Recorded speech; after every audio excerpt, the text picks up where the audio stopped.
Hey gang, Voltie here back with another deck tech. Today is very exciting. So today is going to be the start of the release of a couple of decks that I've made that are hyper budget rather than the previous budget series and the non-budget 8-point decks. The basic rules for hyper budget are they're going to be 8 points, so no reserve list cards, and ideally there might be a little bit of flexibility here, but at the moment I've managed to stick within this. They're going to be 75 US or cheaper for a full 75. So the purpose of this is that no singular card is going to outweigh too much from that dollar per card spectrum, and this is going to be a nice entry point for people who don't have a collection, who want to get into this format, and they can start working towards these shelves and then building towards a more powerful version over time. So today's deck is going to be mono white Hatebears. This is coming in at 61.75 US, which is quite good in my opinion. And I do believe that this deck has the ability to win games and win matches. It has a lot of the essence of a lot of the mono white Death and Taxes decks that appear in the format. We're going to be playing some really potent hate cards. We're going to be trying to attack our opponent.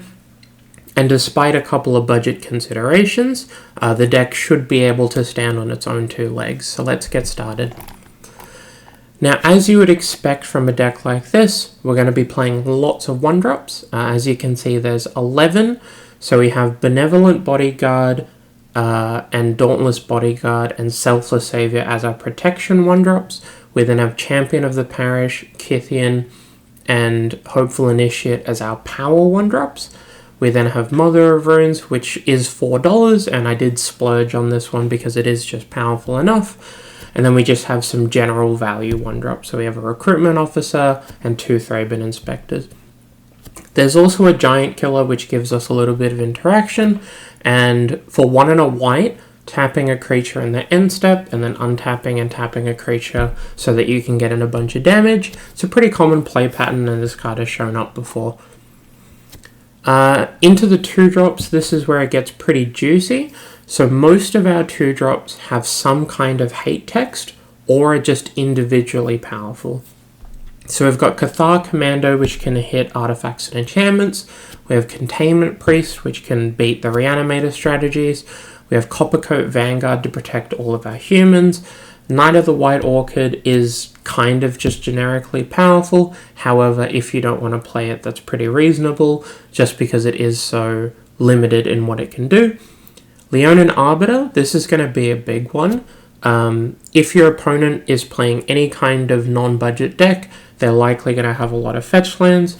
There are a bunch of different ways you can search a library in this format. Tinker, for example, Birthing Pod, Court of Calling, and this shuts off all of those. Leonin Relic Water is our second disenchant. We have a Lion Sash as our Scavenging Ooze imitator.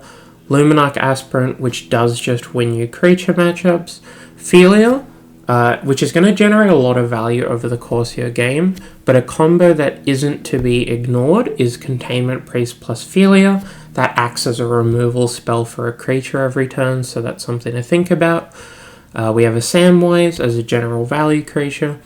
Selfless Spirit to beat Wraths. Spirit of the Labyrinth to beat cantrips. Thalia to beat up on the blue decks, as well as some Storm Hate. Thalia's Lieutenant is our power 2-drop. It really just kind of ends the game. And White Orchid Phantom to help against things like Gaia's Cradle, Tolarian Academy, Mishra's Workshop, etc. There aren't too many 3-drops in the deck just because I wanted to keep the curve lower to the ground, but we've got Archon of Emeria, which has a Rule of Law effect, even Mind Sensor, which is a bigger version of Leonin Arbiter, Boromir, which helps against the free spells and also provides Wrath protection, Elite Spellbinder for your combo matchups, Extraction Specialist, and Luris, which are our value 3-drops.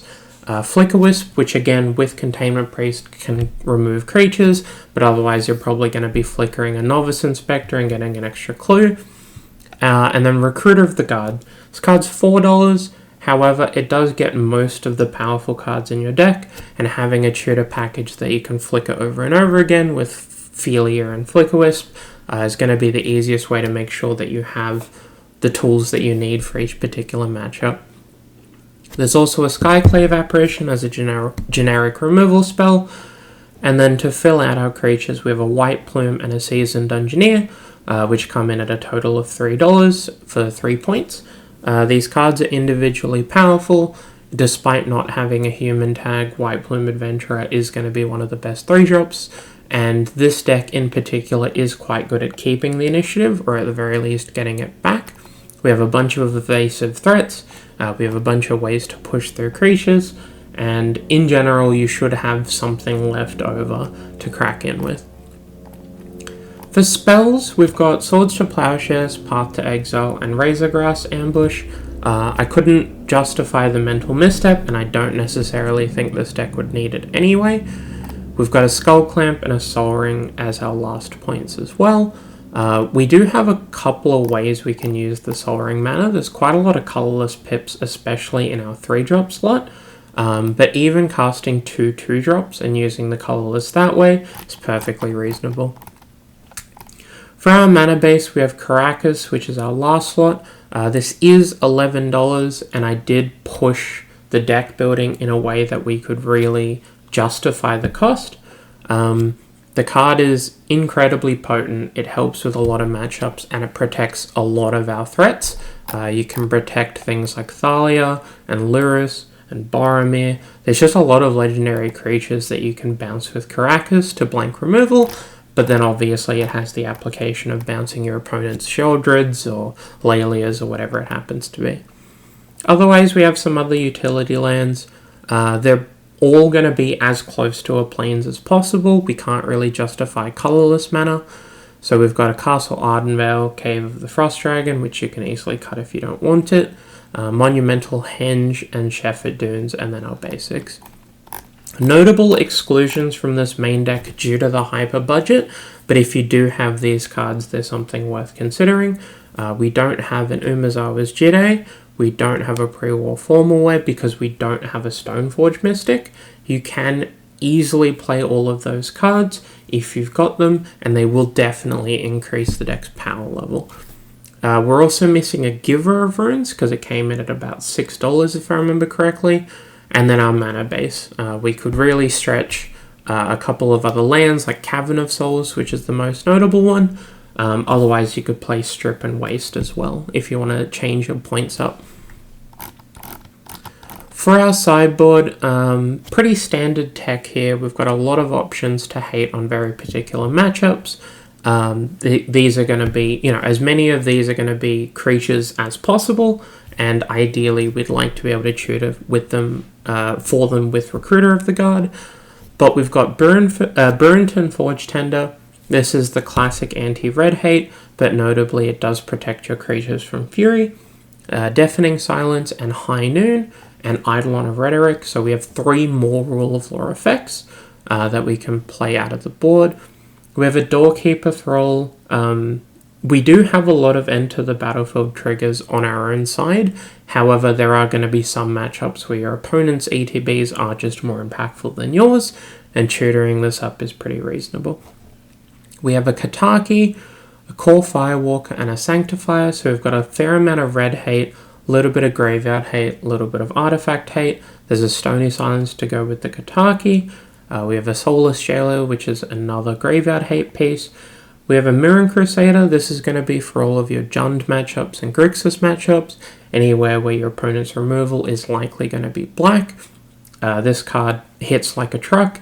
If you play a Thalia's Lieutenant, it starts hitting for 6 a turn, and it's pretty easy to close the game out from there. Lastly, we have a Redan. This will help you, blank a Wrath of God effect that your opponent might be playing, and the backside does help you in some creature matchups, just because it prevents 1 damage from any source every time they would do that. It also adds on attacks to your opponent's removal spells, because if they want to target any of your creatures, they have to pay an additional 1, and if that effect includes multiple triggers, so for example Fury targeting 2 creatures, they're going to need an extra 2 mana in order to get through. Lastly, we have a Sanctum Prelate. This is almost always going to be on 1, just because it stops cantrips and a bunch of the removal spells. However, there are matchups where you can name 2 or 0, in particular combo metagames. And then we have a Ren Wingmare. This card's fine. It could very easily be a Glow Rider if you have the spare money for it, because that is a human. But otherwise, having an extra Thalia is generally a good idea. There are plenty of other sideboard cards you could play. Realistically, it depends on your expected metagame and your expected budget. If you're playing a Cavern of Souls, for example, then you can beat the blue decks more reliably, especially if you're playing an Aether Vial as well. If you're playing a Saga, you might want to put an extra couple of artifacts in your sideboard, like Soul Guide Lantern, or Relic of Progenitus, or Agatha's Soul Cauldron. But otherwise, this is going to be the starting point for this version of Hyper Budget Mono White Hatebears. The deck list, as always, will be in the link below. If you've got any comments, feel free to put them in. If you have questions, you can message me on the Discord, or you can put a comment on the YouTube video as well. And that way I can address any questions you might have about, I have this card from a commander deck. Should I be playing it in this deck and increasing the budget? What replacements are there for this? Because I can't find it, for example. But otherwise, that's the deck list, and I hope you enjoy if you do decide to give it a run at your FNM. This video was brought to you with the help and support of my patrons and donors. If you'd like to support me and my content and see your name here on screen, you can click the link below for the Patreon or the Ko-Fi. There is currently content on the Patreon that is being released in advance, so there is a little bit of value that you can get there. You can also request one deck list per month at the lowest tier, and we can organize to make a video for you if you subscribe with one of the larger tiers. If you like the content, please do consider subscribing. You'll be notified of upcoming videos. It doesn't cost you anything, and it does really support the channel and help it grow. But otherwise, leave a like if you like the video, and I'll catch you next time.